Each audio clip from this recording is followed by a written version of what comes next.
waan ku salaamay dhammaan inta meesha ku jirtana aad baan u wada salaamayaa raalli noqdo update-ka waan jeclaa inayna siiyo laakiin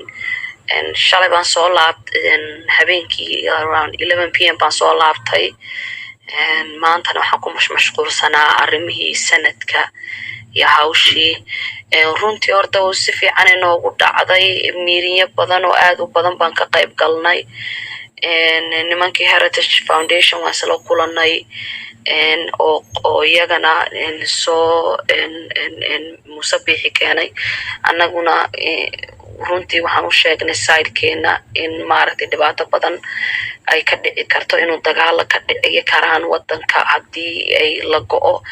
in qabiil kastaba uu maaragtay dhulkiisi iyo territory-giisa uu ilaashanayo oo qabiilka kale maaragtay uu xukumi karin dhaqankaasina the last 1000 years aan sidan ahayn marka waxaana ku dhahnay hadii aad xitaa aad ku guuleysataan inaad Somaliland goosaan